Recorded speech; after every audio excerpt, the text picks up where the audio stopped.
Busy man. Do you believe it was 60 degrees in Wisconsin yesterday in the middle of December? No. Yeah. Might have been a record. I haven't looked yet. There was no sun, but 60 degrees, man. And 3 days before we had 3 inches of snow. Did you break a record? Don't know. For snow? For weather? It's not even relevant information unless you broke a record. Okay, fine. Somebody can look it up on the show and let us know. I need a team. I need a team of people to look that up for me.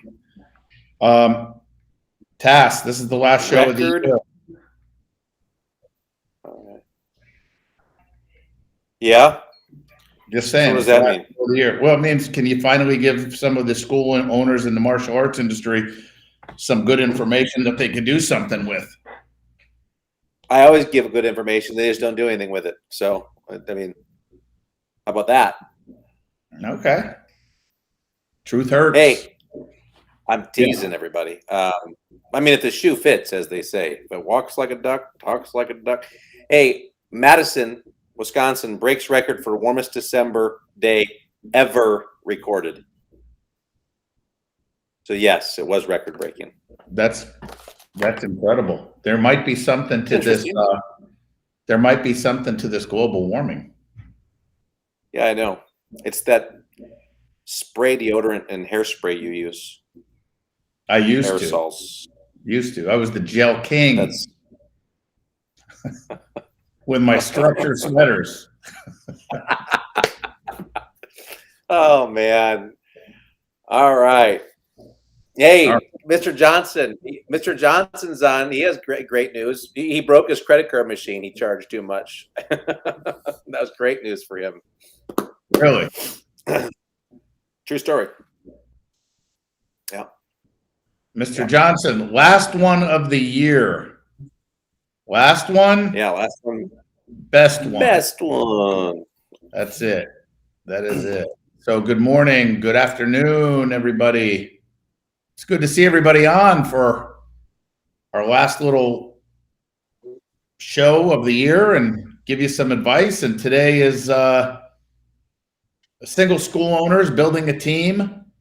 But even if you have a team, you might not be building it the right way. So maybe we'll give some insight on that. Or do you not. even have any merit given advice about how to build a team? I mean, what qualifies you to do that? I'm not saying I am qualified to do that. But if you were qualified, why do you think you're qualified? Our average employee has been with us over 15 years, the longest being 27 years or 28 years and multiple over 20 years. And the averages come down a little because we've been on a hiring frenzy. So we have a lot of newbies that's been with us for, a year and a half. Dude, I don't. And by the way, you're not talking 2-3 employees. You're talking on average over all of your people in tenure. I mean, I don't know if people understand that's unbelievable. I mean, that's an unbelievable thing to be able to pull off. So we'll talk about it. Yes, everyone knows I was giving him a hard time about that because he does have an incredible staff, an incredible team. I don't like the word staff, right? But incredible team, and has had incredible retention. But there's some reasons why that I still try and emulate today that are very. I think I don't know if they're. I think they have to be intentional. I think the things that you do have to be intentional. There's some people that may have a natural way of doing these things, and you'll talk maybe about temperament a little bit and just culture maybe a little bit. But I think if you don't have what you want, then you don't have the knack, and it becomes intentional, and you have to focus on it, and you have to educate yourself on how to do it, and maybe look at it from a different lens. I know that's been, I'm guilty. That we've had that conversation several times. Yeah, well, let's first talk about Kling. What's up? Let's first just talk about hey, Kling. If you are a single school good, owner. Mr. Johnson. What? Oh, Jamar. Okay, great. If you are a single school owner, how do you build a team? And then, by the way, for those of you who are not a single school owner and you have a team, Let's talk about that too for longevity, right? But if you're a single school owner, the first thing is, here we go. Let's just put that up. The Are you first going to talk thing, about when do you think you need a team? well, I think we start at the bottom. I mean, let's just talk about, you know, if you're running a one-man show, if you get to a point where you're at 60 students, 70 students, you need to start Right. building a team. And so here's what a team isn't. Okay. Don't ever, this is a concept, but don't waste your time dating someone that you don't think you possibly can marry. Right. And it's the same thing in your business. Like, don't put all this effort. And by the way, that's another thing. I don't think a lot of people put effort into building a team or bringing someone on. You have a black belt, you have an older student, and you say, hey, you want to help me out a little bit? And don't barter. Don't do the barter thing. That's not the way the world works, right? Yeah, you know, they work for me for a week and they clean my school for me. That's not building a business. What professional business on this earth has people that just barter, right? I mean, we don't want to do that. Pay your people, number one. But I know what you're thinking. I can't afford to pay my people, maybe, right? Or what can I do? Well, the first thing is who do I hire first? Who do I get first? Well, if you're a single school owner, martial arts school owner, I got to assume that you are a martial artist, right? So you got the mat.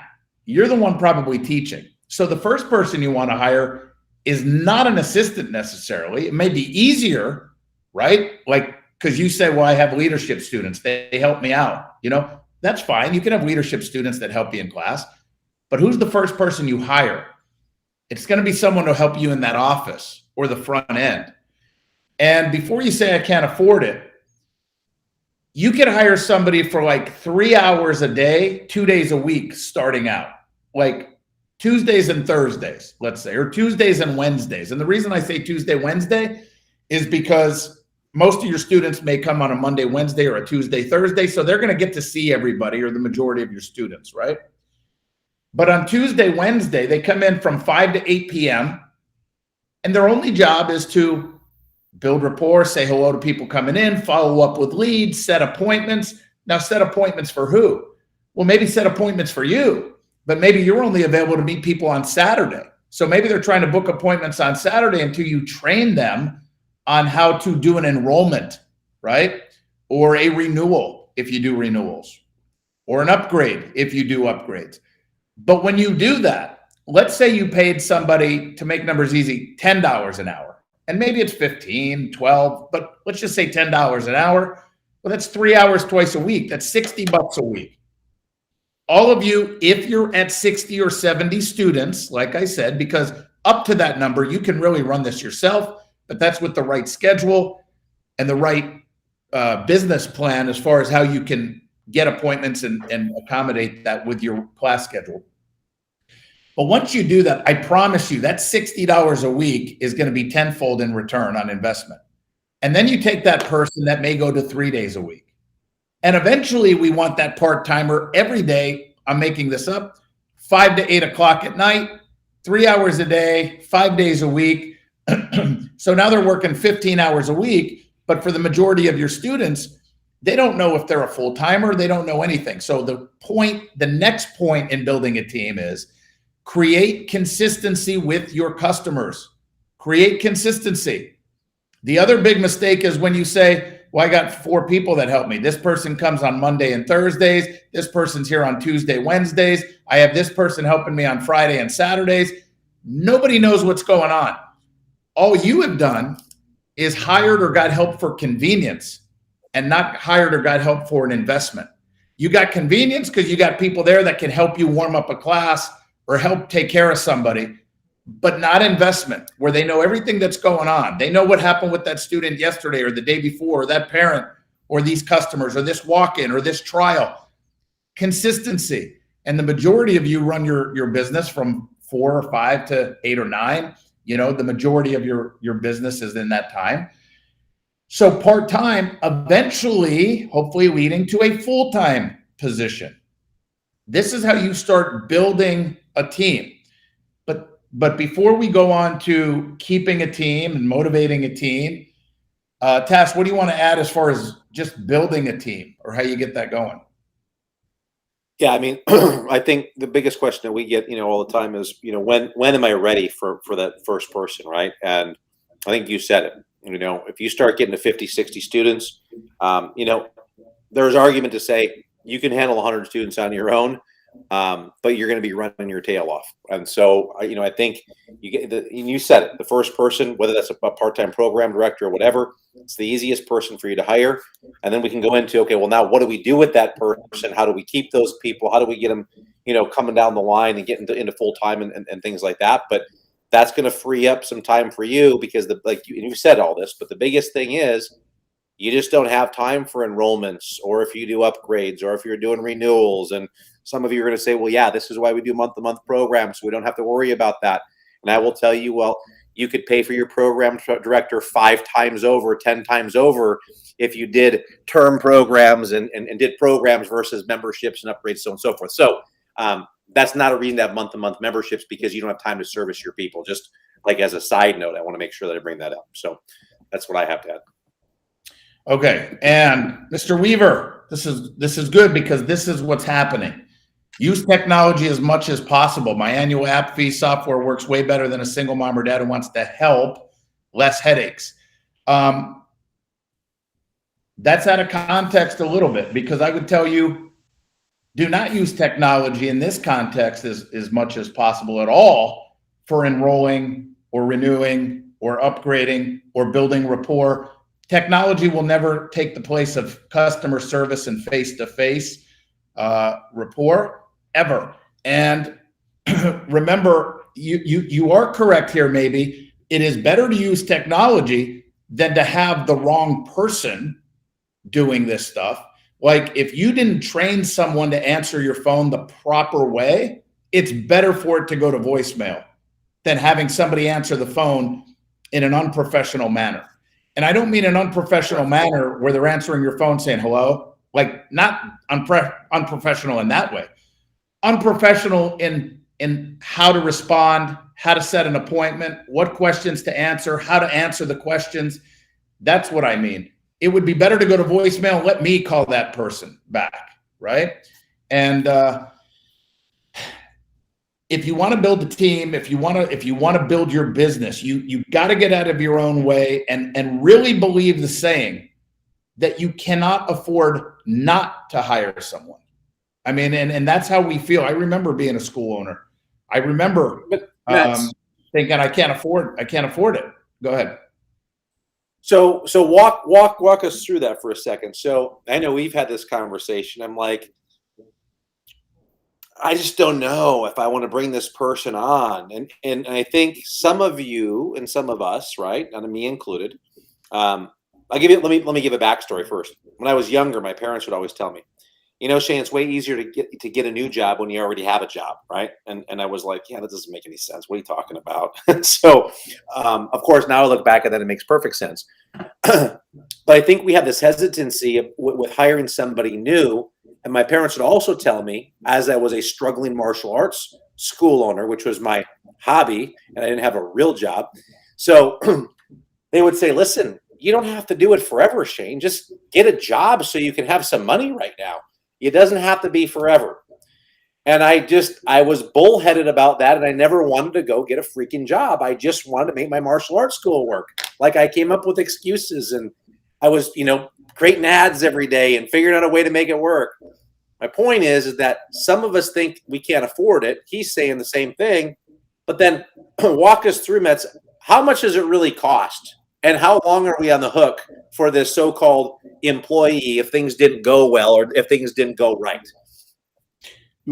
As far as, what do you mean? How much are we on the hook for if they did not go? Well, I think people think, well, geez, if I hire someone, it's forever, right? Right. And that's just not the case. Yeah, I know. Go ahead. If you hire somebody who happens to be the wrong person. Yeah. So listen, but we've talked about this on a salary level. If you bring somebody in on an annual salary and you bring them in, how much is it really costing you? If you were to hire somebody, and let's say somebody came in and said, look, let's say you found someone that's the perfect person. You think they're going to be outstanding, whether it's an instructor or a program director. You're a small school owner, but they go, look, I can't come on for less than $30,000 a year. Let's just pretend, right? Or let's say 30,000 a year. 30,000 a year, Tass, is what, 2,500 a month? Yeah. So let's just say, 30,000 a year, 2,500. So, all right. So if they say, look, I can't do it, and you're thinking, I can't afford to pay $30,000 a year. I can't afford to pay it. Do you think maybe over 90 days, 3 months, can we figure out how to come up with $7,500 over 90 days? Because if you plug this person in, right, how much more revenue can they generate in my school? Can I raise my gross revenue by $3,000 a month? I'm making this up. And now I'm making 500. Now forget taxes and all that stuff, but I'm making a point here. But let's say you hire this person, you just know they're going to make a difference. You just did a booth, you have all these leads, you don't have time to follow up on them, blah, blah, blah, blah. Well, if you hired this person and in the first month your revenue jumps $1,000, well, now it only cost you $1,500 that month. And then the next month, what if they generate another 1,000 just because they're on top of these leads? They're doing appointments, they're getting enrollments, they're taking care of walk-ins, they're getting renewals. I mean, then you realize, okay, I can afford this. We could do this. This is unbelievable. But I'm not committing to $30,000 because if it's not working, if we're not going in the right direction, this is why we bring everybody in on a 90-day trial period. It's a temp job. And you do that in writing to avoid unemployment and everything else. We're not bringing you on totally. This is a temp job. It's a 90-day trial period, and we're going to see how it goes in 90 days, right? And by the way, anybody that wants to come on a salary, a lot of times for a small school owner, will say, okay, look, in 90 days, if it's working, I'll commit to the 30,000 or 24,000 or whatever that salary is. But if you know you can do it and you feel good, for the first 90 days, as you're getting trained and you're going through the process, you're going to get $12 an hour or $15 an hour. Or if they have another job and they say, look, but I can't do it, I have another job. Can you come in 2 days a week? Can you figure out with your other job? Can you work with me 2 days a week? Can you come in 1 day a week? If I really believe you're the person, but I can't commit, I'm just nervous. Can you come in 1 day a week? And let me see what you do in that 1 day a week. And if I see that, wow, the office is organized, you have all the leads, you have all the stats, you're building unbelievable rapport. All right, I want to commit to you. Let's try this out. And I'm committing to $2,500 a month is what I'm committing to at $30,000 a year. Okay, now let's say it is working. So how do we keep our team members 20 plus years, 27 years? How do we keep people? Once you start developing a team, you have to have a corporate structure. You have to. A lot of you listening to this are probably thinking, well, I got staff. I could go on vacation for a week and they got it. No, you don't got it. Most of you don't got it. What you got is a Band-Aid to stop bleeding for a week. But if I have an open wound that just won't stop bleeding, eventually that Band-Aid is going to come off and it's going to start bleeding out again, right? What we need to do is have people that can grow the business, not just run the business. And for those of you who hire people at a job level, meaning $12 an hour, $15 an hour, and that's it. I don't pay anybody's salary. Everyone's hourly.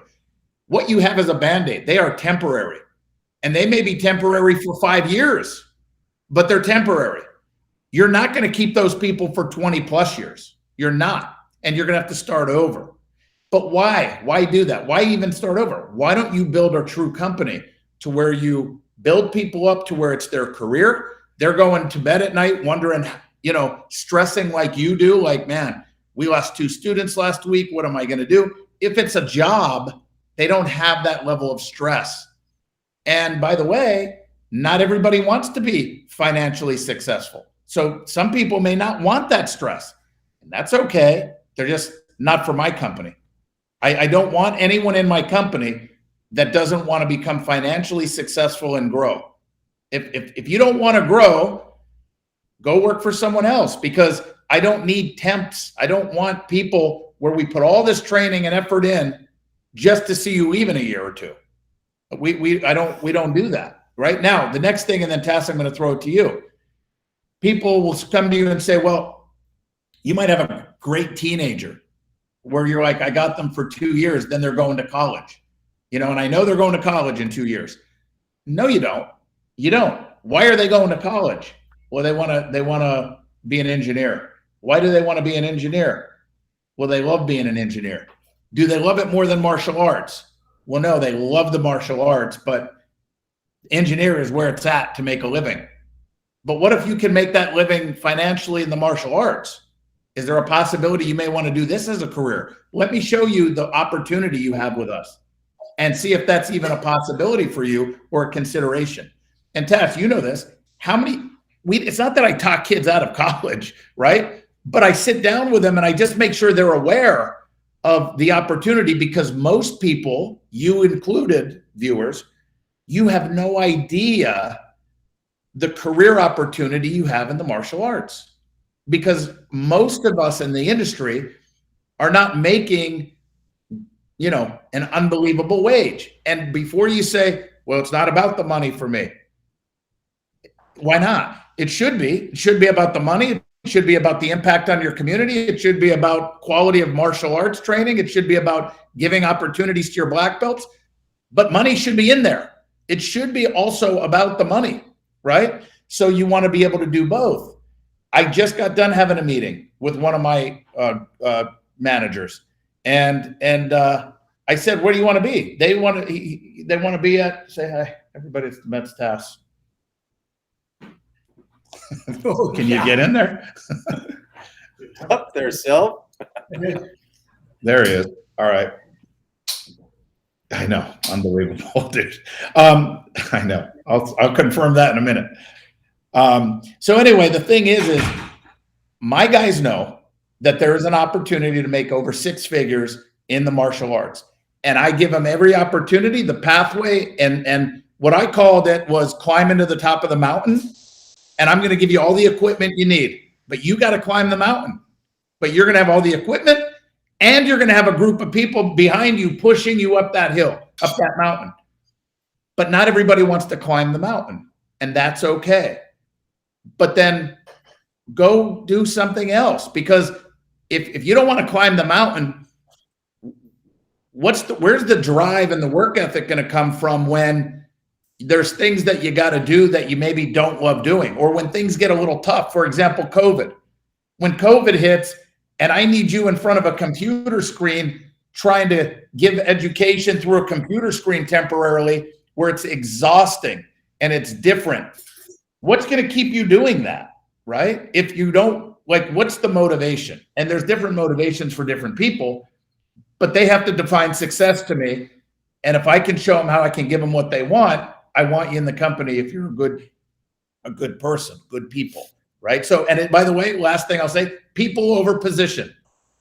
So write this down, everyone. Good people over position. What does that mean? If you have somebody that's just a great person, great work ethic, dependable, trustworthy, there for you, but they don't necessarily want to be tied in an office. They don't want to be just tied on the floor. I'm going to find a position for you. Because I want you. I want good people. So let's figure it out together, but you're going to be a value to this company. I don't know where yet, but you're going to be a value. So people over position, something that I would give you advice on. Go ahead, Tass. Yeah, I mean, we're looking for people now. We've got our ad out. It just says looking for people who show up. That's what our goal is. Are you reading the comments there? Yeah, I'm trying to. Guys, I'm kidding. But here's what I do know. I know that most of you are held hostage to your team and to your employees, and the reason is because we don't either A, we don't have the people that we want, or B, which is what I would tell you, is we haven't pointed the finger back to us to go learn about leadership, to understand how to manage people, understand how to manage personalities, understand how to be intentional about creating culture, understand all of those things. We don't have a system and a process for doing that. And I'm in that same boat with everybody, right? I'm constantly trying to get better at being a great leader. And being a great leader doesn't mean you're a boss.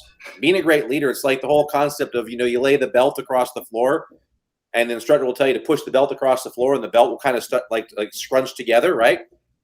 So, or you can pull the belt across the floor. What works better? Well, when you pull it, right? Well, that's the same concept when you're dealing with your team and with your staff. Yeah, there's times that they need to push, but you're going to get a lot more results by pulling them up to that next level. And that's what your goal and that's what your mission has to be as a leader. And that takes intention, and it takes a lot of focus on doing that and being that person, as opposed to being the person who's the boss to come in, look at all the things that are going wrong, and not be the guy that's looking at things that are going right. And on the floor, if we had a group of 6-year-old kids on the floor and one's sitting up straight and the other ones are slouched, we're not going to tell everyone that's slouched to sit up straight. That has a negative connotation. It's not going to have nearly the impact or power as saying to the one person, man, I love how you're sitting up straight like a black belt, Johnny. And then everybody wants to sit up straight and be like Johnny. It sounds so rudimentary and trivial, but that same mentality has to be taken into consideration with our teams and with our staff, with everybody. We all love to be pulled up. We all love the recognition.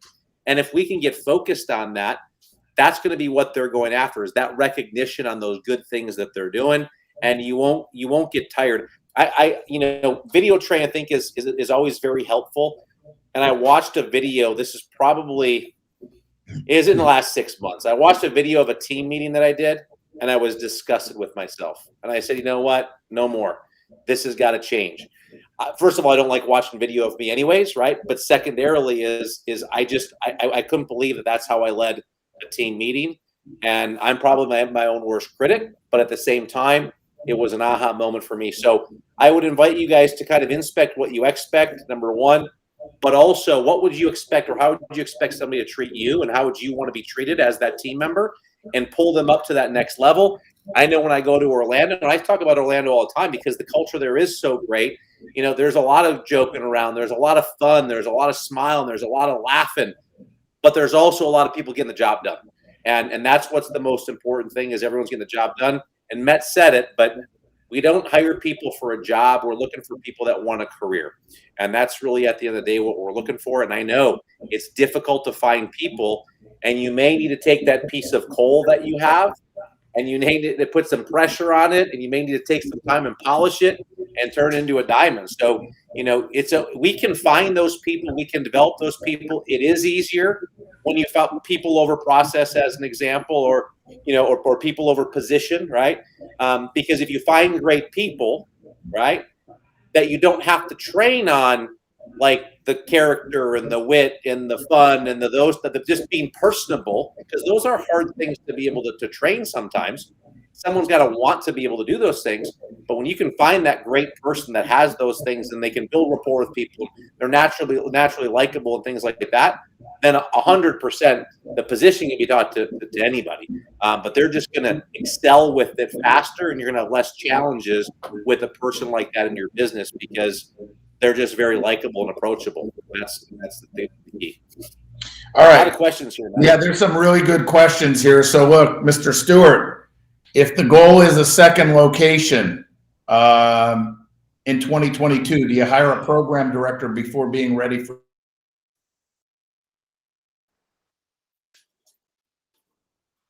Listen, in the beginning, when I was a smaller school owner, I opened my second and third location with just a really experienced instructor. And they would open up a school till we got to about 50 students. Then I would bring in a part-time program director. But that instructor that I put over there was very experienced at enrolling and running classes. And again, we had the correct schedule. Today, when we open, I have 3 leases right now out. 3 leases we're opening. Like, we didn't even get into next year, but I got on the docket 3 schools opening next year. And we will open those schools with 2 full-time people, a chief instructor and a program director, right out of the gate. But it's because I can afford to, And it's also because we have the system and the formula to explode quickly. The last 2 schools that we opened, at the grand opening, once we had the grand opening, we were at almost 100 students, like right off the bat, right? And that's part of being strategic, where we open it in an area where we're going to take some overflow from another school, and we instantly have some student base. But it's also because we did a grand opening at one of the schools and we enrolled 84 students in one day, new students at our grand opening. So we open with 2 people right out of the gate. Now, if you're going to open a school, we will not open a school when I have a program director and an instructor. I will open another school when I have 2 instructors and 2 program directors. And then I will go open the school, and these 2 will go, and these 2 are still in the wings training. Because if these 2 quit, or if one quits, I got somebody else ready to get plugged right in and be there, instead of being a bind. So we hire 4 people for every school that we're going to open. You have to have bench strength. But that's the answer to your question on there. Now, let's hit this. Our issue is finding competent people to help grow the business when it seems like no one wants to work for a paycheck. Ms. Chapman, it is tough. Go ahead. Well, go ahead. I was just saying, not everyone wants to work for a paycheck. I don't mean that to sound like that, but if you take an interview of people and you really find out why they're there, making an impact is a bigger deal for most people than the actual pay that they make. Not that they're going to do it for free, but when you put these things, like, what's the flexibility? What's the impact that they're making? What's the culture like? And pay can come second. I think you guys just did a survey on this, as a matter of fact, can come second or third down in that number. Now, sometimes when we give surveys, we don't know if we're getting the right answers back and honest answers back all the time, right? But at the end of the day, I understand what you're saying, and specifically this year, there seems to be a common thread and a common theme of people kind of laying back right now with all the subsidies and things, and that will all change. That will all change, and people are going to be forced to go back to work. And when they are forced to go back to generate money and make money for the family, you want to provide a great culture and a great place for them to be able to grow with you. That's my take on that. So I don't disagree. And by the way, there's other things, but it's always an issue. It's always tough. That's why you have to be looking for your next staff member as aggressively as you're looking for your next student, because you can't look to hire someone when you need someone.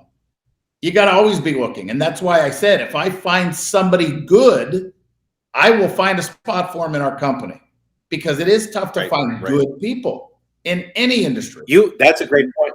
That's a great point, Metz, because a lot of times what happens is, and I think we know this, but some of you think, well, I'm not going to put an ad out right now, because if I find someone, what if I don't want to hire? You don't have to hire them. There's a way in a system where you don't have to hire them. You can certainly interview them, but wouldn't it be great if you had a Rolodex of like applications that if you did lose somebody, and what I would be doing is I'd be grading the applications, like they're a B minus, a C, a D, whatever. At least if somebody were to leave, I can open up my file and be like, okay, give me all my B's or B pluses. Let me find somebody, and let me start calling those people to see if they're still interested. At least I have someone to call, number one. Number two, like Metzger said, if you find a gem while you do this, while you're fishing, if you get the gem, you keep them, you find a spot for them. But here's what will happen. Most of us won't have that Rolodex. We won't be looking all the time. We lose somebody, and we're going to take that first person that comes to us and says, yes, I will do it. And they may not be the right person. And now you're hiring back for convenience, because you just need to get somebody on your floor now because you don't want to do it, or whatever the reason is. And then over time, you have all of these problems because it's not really the person that you want to begin with.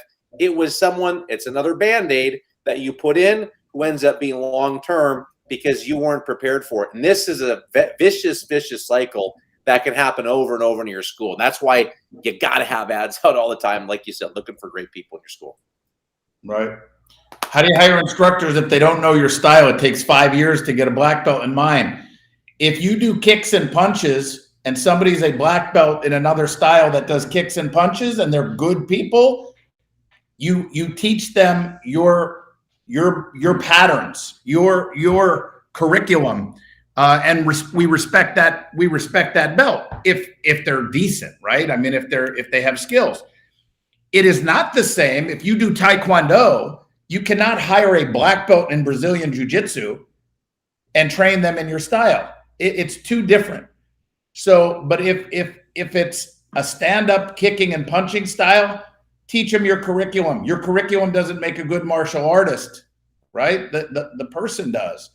And it's all about what order. If you do certain punches or patterns or blocks, if I'm a black belt and I'm a good black belt, I can learn your style. I mean, especially if I'm a good instructor.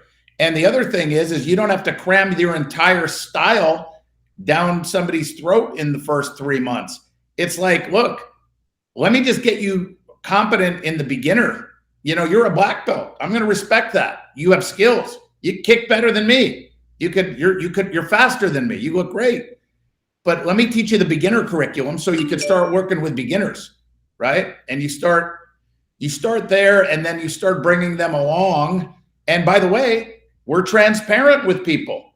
Like, we're so lucky to have this person. They're going to bring a different little flair to your teaching, to your learning. And we're excited to have him or her. I mean, so we don't do that. Now, I have not done that with like a non-black belt. I've yet to ever hire a non-black belt and try to teach them our system, right? But there's schools that do, but it just depends on what your mission is and what you're trying to accomplish here in your community, as far as, Well, Matt, goes back to what you were saying before.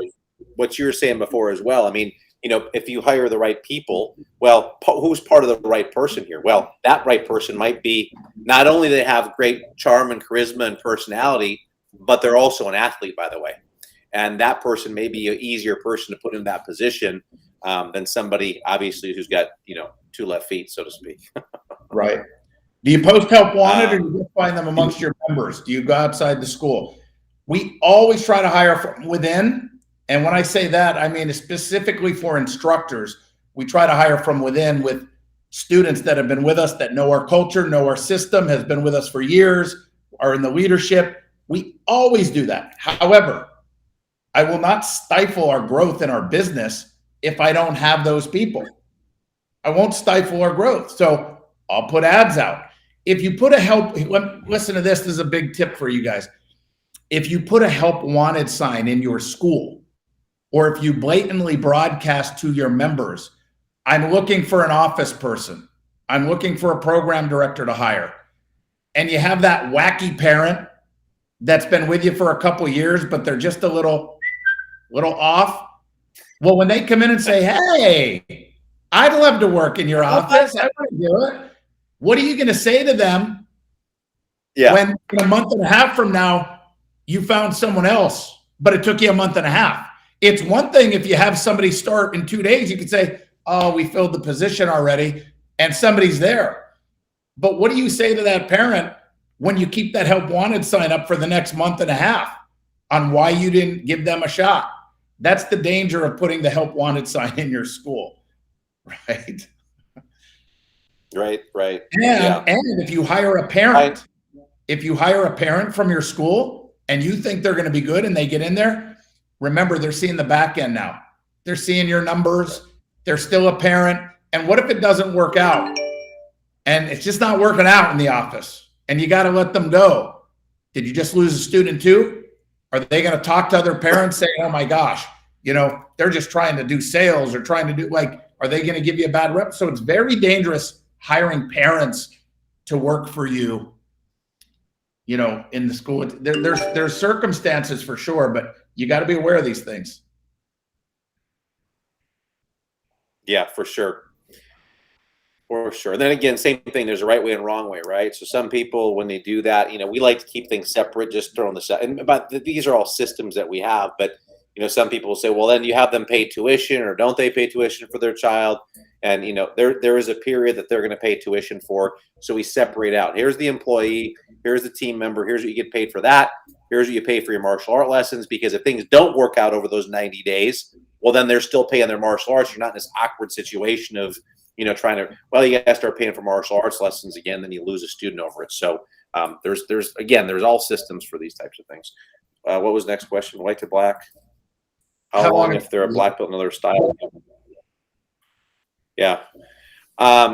Yeah, man. I mean, listen, Mr. Feldman, I think at the end of the day, you know, you need to look at that just like you would anybody, right? And what is a black belt at your school? Are they going to go to black belt faster if they had a black belt in another style? Potentially, if they're similar styles, probably. But those are decisions you're going to have to make at the end of the day. You know. Let me make it simple. I will always respect somebody's black belt. I'm not going to tell you that. I'm not going to tell you that you're not a real black belt or you didn't deserve that. That's not my job to do that. We have a 3-step interview process. You know, you interview, you know, and we just see what kind of charisma, personality, presence do you have. If we like that, then the second part is, if you're going to be an instructor, you got to go to one of our schools for like 2 to 2.5 hours. And you're going to assist on the floor. You're going to warm up a class, whatever drills you want, whatever drills. We're going to introduce you as a guest instructor. How do you present yourself to the parents, to the students? How do you manage the class? What's your voice inflection? What's your presence on the mat? But also, what's your skill level? Now, after that, we will let you know if there will be a third interview. There will not be if you didn't get through that second one where we just don't think it's a fit. So you can be a black belt for 25 years, or you could be a black belt and you just got your black belt yesterday. But at the end of the day, we're going to see. And if it meets our criteria, we'll hire you, you know? That's it. So I don't care how long it took you to get your black belt, because if you went through it, you'll probably not meet our criteria as far as your skill level on what we're looking for. I mean, in a nutshell. Okay. And some of you will do the same thing that I just did recently, right? Because we were looking to build our team, and then you get desperate and you're trying just to build your team. And I think Ms. Chapman brought it up here as well. Can't get people to show up for your scheduled interviews. I get it. I had 6 or 7 different people, and I had 2 people that showed up. I ran the guy through. We did the deal. He got on the floor, and he was horrible. And I was trying to justify, like, you know, well, we could fix him.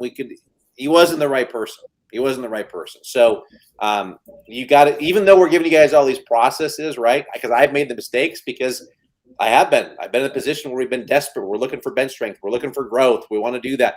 And we're just taking anybody that comes in, because we feel like it's so hard to get people. So even if you get a person in and they're the wrong person at a point in that interview, you just let them go. Don't take them to the next step of the interview. It takes discipline to do that, because you want to find that this is a process about finding the right people. And when you have the right people, go back to that last one, Metz, that you just had up there, Marvin Walker. You changed manager 7 months ago. Everything's changed from 5,000, 8,000 monthly to 30,000 to 40,000 every month. That's the power of having the right people. We just had that conversation yesterday. And I don't think he's paying them $250,000 a year. So I'm thinking he's making out on that deal. Right on.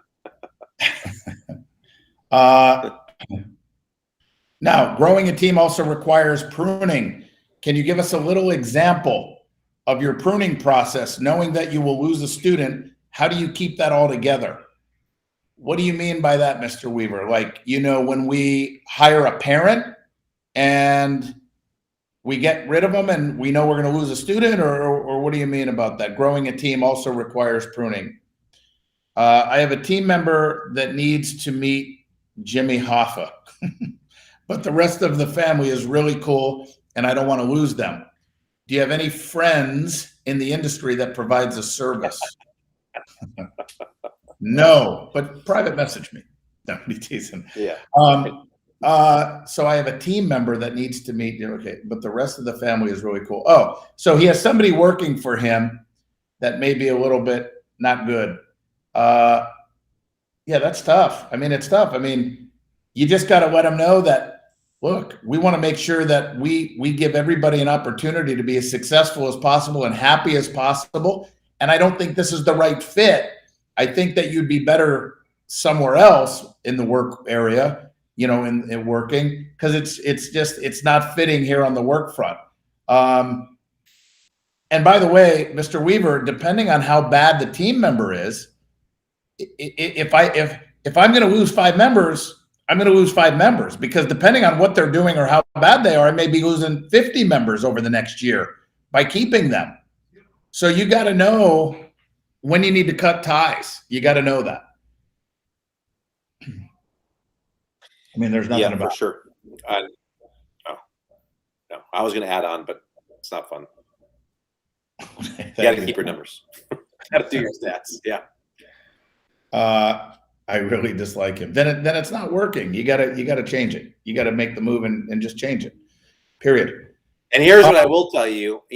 Metzger and I have had many conversations like this about whether it's a particular team member or somebody in general, right?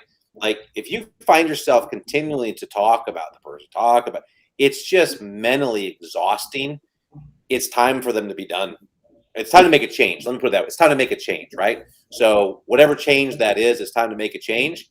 And I promise you, every time we think it's going to affect us in one way, it actually is a huge weight lifted from our shoulder, and we always propel forward. I mean, I can tell you it's just happened twice in the last 3 months, and we've gone leaps and bounds forward. So just something to consider as well. Hey, if you guys if you can afford $99, join us tomorrow on the Academy Intensive with myself, Mr. Tassoul here, and Miss Chris Rodriguez.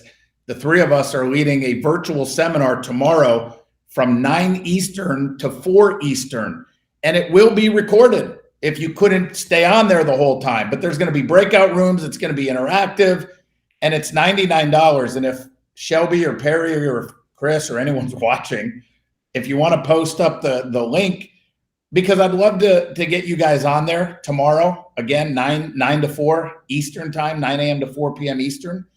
But we're going to cover a lot of great things. And by the way, it's right here. We have the workbook you're going to get too. So you're going to get the 2022 Academy Intensive Live workbook. And look at there. There's the 3 of us.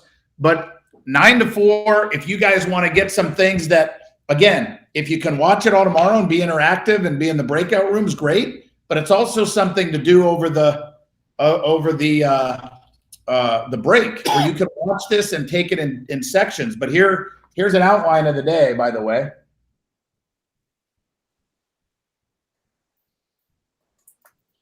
Oh, there's a lunch break in there, Tass. Thank God. Yeah, I don't know what I would do. I mean, I don't know if it's just me, but you're very grainy. I've always been told. I mean, yeah, your camera too.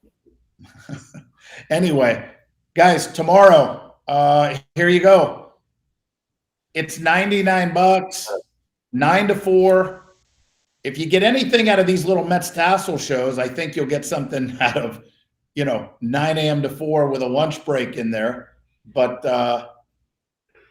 there you go. I just joined. What is the webinar about? Well, this webinar was about how to develop and grow a team, team, staff, and team members. And I would say go to the beginning of this. But this will be about just making sure you're off to an unbelievable start for 2022. So great, sir. Congrats. I look forward to seeing you on tomorrow. So anyway, guys, I hope you have an unbelievable holiday and a happy new year. And we'll be back after the new year. And, one of the things too, when we talk about financial success in the business, I'm grateful that I can shut down all of our schools. Tuesday, the 21st, is our last day. And my team will not come back until January 5th, a Wednesday. They're going to get 2 solid weeks and full pay that whole time. All of our salary people get full pay. And that makes me really happy. And I'm going to enjoy my vacation knowing that my team's going to enjoy their vacation. And then we'll be back at it in the new year. So, sorry, guys. Correct link. Here you go. There it is. That's the link. If you guys want to join our Academy Intensive Live tomorrow from 9 to 4 Eastern time, please do. We're going to cover a lot of things tomorrow, and it will be recorded. So if you can watch a little bit and then come back to it, or over the break, watch, get some notes, and get ready for 2022, we would love for you to be in that program. And by the way, Shelby says, my bad on the wrong link, but this is the link. It's no problem, Shelbs. So there's the link if you want to sign up for tomorrow for our Academy Intensive tomorrow with myself. Do you have any topics that are in that book? What's that? Give me a topic or two. What are we doing tomorrow? Turning prospects into profits. Okay. Focus on the foundations, the appointment accelerator, controlling the flow of your academy, dojo downtime into big profits. And by the way, here's the workbook. Like, here's all the stuff, right? The momentum game plan. Very cool. Focus on the foundations, so guys, $99. If you can invest that and you think it might generate you more than $99 from anything you earn there anytime during 2022, well, then it's an investment. And you all know you're going to learn something here that will make you an extra $99 than what you would have made anyway. Right? I thought you were going to say, and you also all know that would be a tax deduction for 2021. So you might as well do it and buy 3 while you're at it and gift 2 to friends. There it is. All right, man. Anything else, Tass? No, we got big graduation tomorrow night after the Academy Intensive, and busy time of year for us right now. But same thing, Friday night we're graduating, and then we're off till the 3rd as well. So, but we got lots to do between now and then in the next 48 hours. So, all right, but it's exciting stuff. Happy New Year to you as well. It was great seeing you a couple of weeks ago here with Mr. Maliki.